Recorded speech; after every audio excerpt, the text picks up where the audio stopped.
Hello and welcome back everyone to a video series dedicated show on Paramount Plus where enough people say they can't believe The Challenge has a bobsled team.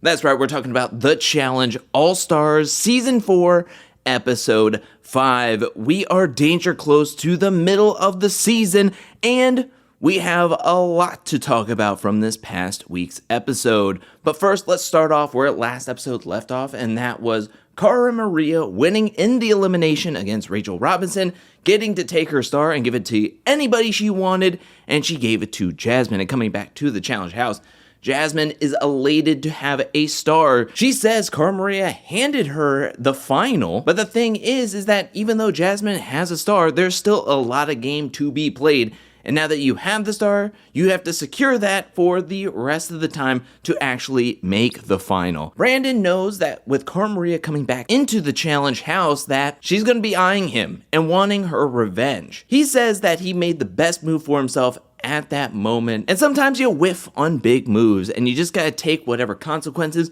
are coming your way. The next morning, we get a very nice moment between Adam and Leroy, two dads having a good talk with one another as Leroy is cutting Adam's hair. Adam is using this as a bonding moment to help garner a social game to where maybe people would be more apt not to steal his star. That's called foreshadowing. But I really like this moment for Leroy because we get a lot of personal info about Leroy since we last saw him on season 36. And Leroy goes into how he's been going to therapy and how he dealt with having postpartum depression. He didn't know that men could get that, but going to therapy has really helped him as a person as well as helping him in the family aspect. And Cam and Leroy just seemed really happy with one another, and I just love this moment and I love the joint confessionals with them, and I really appreciate Leroy for sharing in this episode. And we move on from that lovely moment to then Nicole and Laurel doing whatever they're doing. They're roughhousing around the house. They're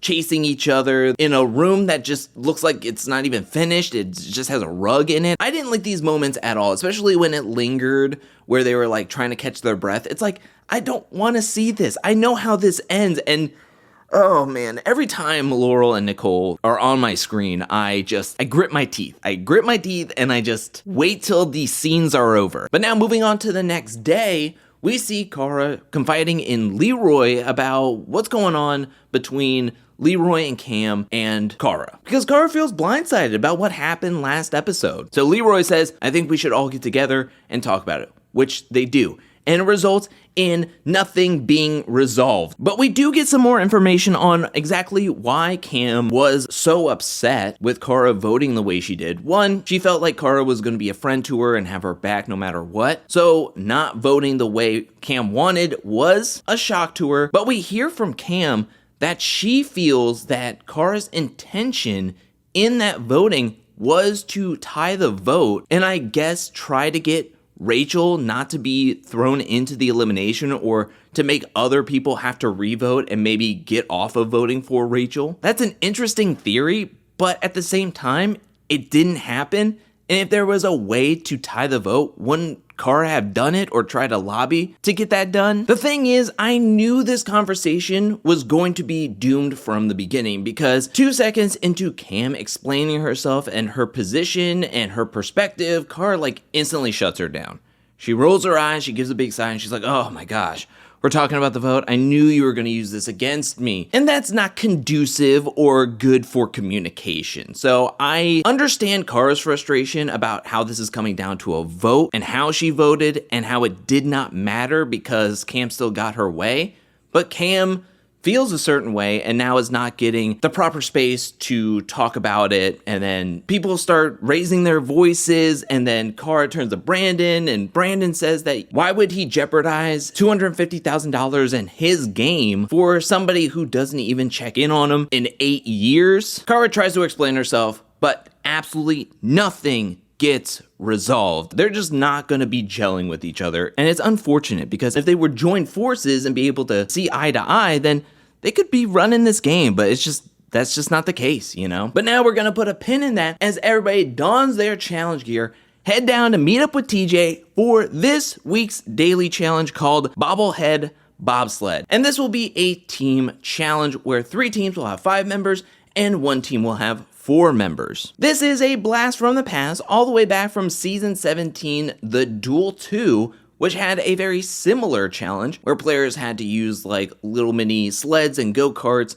and wear these giant bobblehead to obstruct their vision. This challenge will be played a little bit differently. Players will have to chase down TJ, who goes down the bobsled first. TJ, when he gets down to the bottom, will release a valve on their water tank. The teams will race down, trying to get to their valve to shut it off. As they're traveling down the bobsled course, there will be water bags hanging down at certain points to where they can try to grab them to recover water before turning off their valve. The team that can save the most water in the quickest amount of time will win. 2 of the 4 teams will be in the losers group, meaning one team of 5 or 4 players will have all the power to vote in 2 people from the losing groups into the elimination. This challenge, I have to say, was a great balance of being a good challenge on top of being silly, which to me is like classic challenge vibes. I mean, I love that they're taking challenges from past seasons and good seasons and just kind of modernizing it or modifying it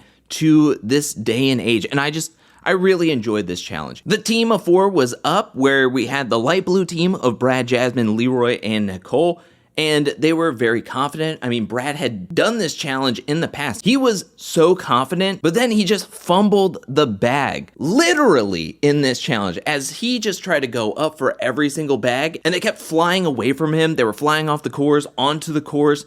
Nicole and Leroy were so upset with him, especially Leroy, where he was like, this is a guy's day, and this could have been a really good time to win, and he felt Brad really just sandbagged him at this point. Team 2 did a really good job, especially Derek, who went out in front. He was grabbing everything that he was flying past. It was really impressive. A lot of people on his team declared him the MVP. Team 3, the red team, had a strategy, and the strategy was that every single person would take a different post. They would stop and just grab all the bags. Now, I will say that this challenge was different. I was a little shocked because at the end, I thought it was whoever could save the most water, and then the time would be the tiebreaker. But they really wanted the teams to do this really, really fast. So even though the red team ends this with the most water, it comes down to water and the quickest time, because then they will average it out to water saved per second. And because they took so much time, it kept them out of being able to win this challenge. Team 4 had a really strong chance of possibly winning this challenge. At one point, he was going so quickly, but he was so efficient in grabbing these bags. Brandon has the grab of the day, in my opinion. There's a point where he gets all 3, he just grabbed them, and then he just kept on going. The problem is here, they were dumping it, they were kind of frantic, they shut off their valve to find out that Ryan still had 1 water pouch left in his shirt, and I feel like that could have made all the difference. When it came down to it, the results were that Team 2, the orange team of Derek, Cam, Keefla, Steve, and Tina, won this daily challenge, and the 2 losers group were the 2 blue teams, meaning the red team of Ace, Adam, Cara, Jay, and Veronica, though they took the longest, their average was much better than the 2 blue teams. And with Cara being in the middle group to vote 2 men into the elimination, Cam and Leroy are both like, ew. We'll get back to the video very soon. I first wanted to take some time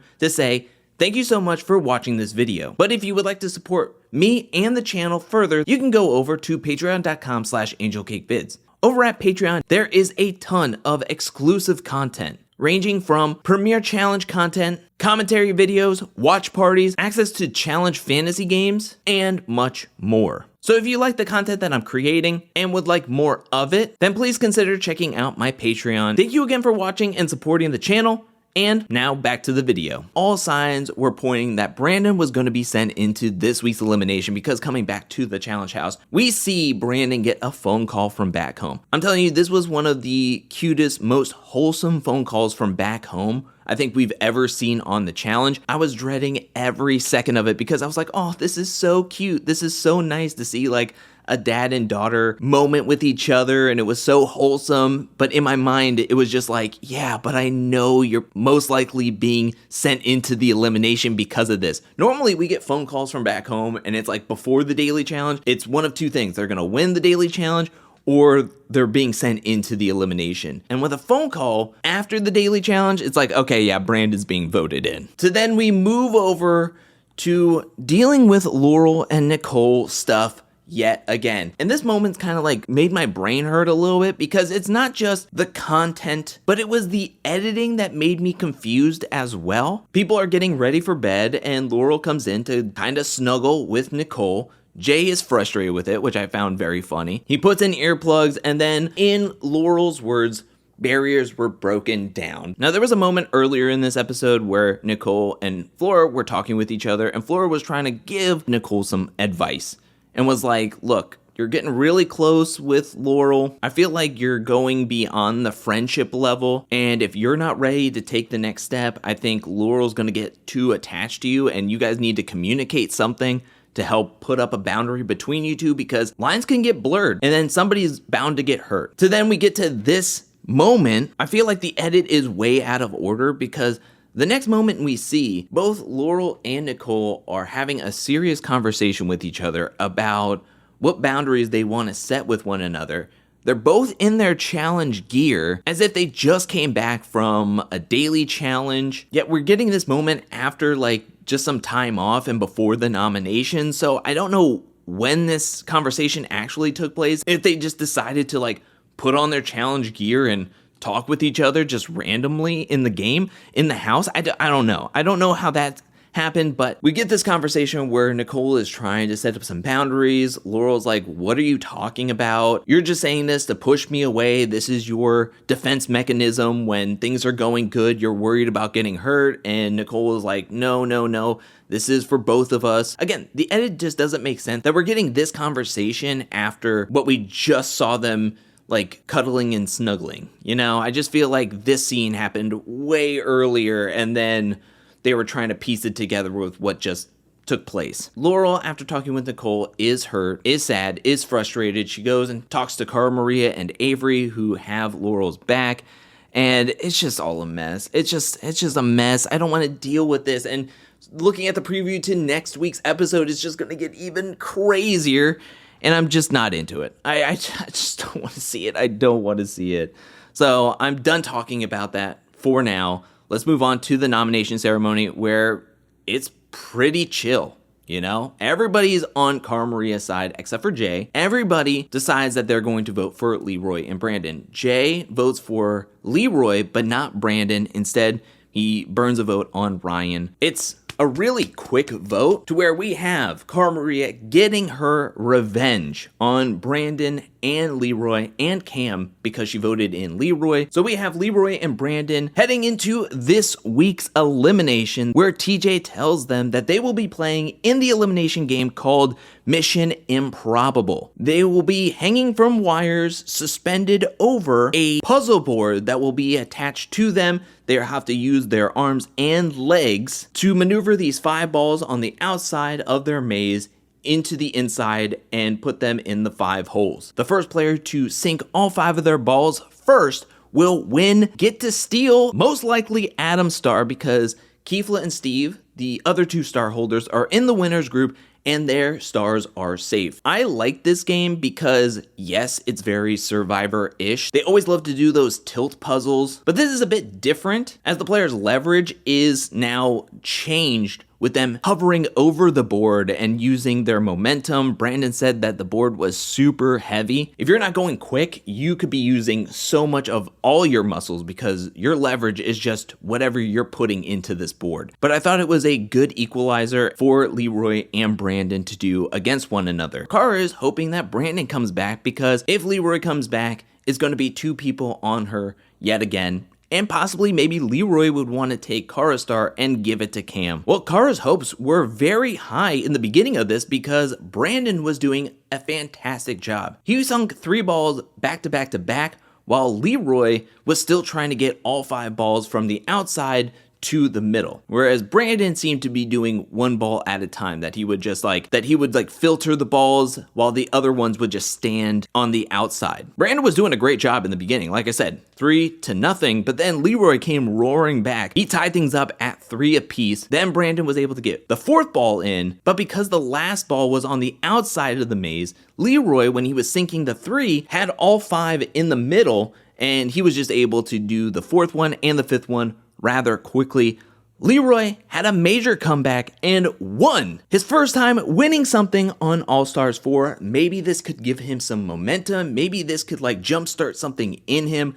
He's very excited. Brandon is unfortunately being eliminated from this game, but he really, really, really wants to come back. And TJ says that he really wants to see Brandon back very soon on the challenge. But even though TJ loves Brandon so much, we know how much he loves Leroy, and he tells Leroy that 4 stars are up for grabs, and Leroy in the moment takes Adam's star for himself and dedicates his elimination win to his son Kingston, which was a very awesome moment to see. I really love Leroy's speech and confessionals at the end of this episode. It really hit home for me, and it was just really, really awesome to see him become the father and the man that he is today, and I really, really appreciate seeing him and Cam on this season, and I'm really happy to see Leroy win something. Hopefully this will jumpstart something for him in this episode. Cara is happy that her star is safe for now, and she's happy that she was able to get revenge on Brandon. But even though she's happy to get some revenge,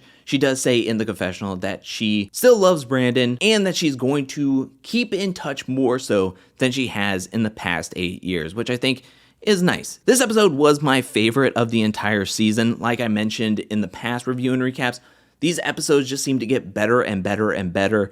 And this episode was my favorite by far. But what do you think about this episode? Let me know down in the comment section below. What do you think about the daily challenge? What do you think about the elimination? What do you think about the whole Laurel and Nicole stuff that was going on? Do you even care about that stuff? I'm just dreading it. Every time I see something's gonna be coming on the screen with them, I'm just like, no, please. Well, what do you think about Brandon being eliminated? And what do you think about Leroy winning the elimination and getting his star? Are you happy? Are you upset? I'm excited to see what's gonna happen next. Now I want to give a special shout out thank you to everyone who supports me over at patreon.com/angelcakevids. Thank you for your support. Thank you for your generosity. Thank you, thank you, thank you. And thank you to everyone who's watching this video up to this point. I'll be back really, really soon with more Challenge All-Stars content, more challenge content, more content in general. But until then, peace.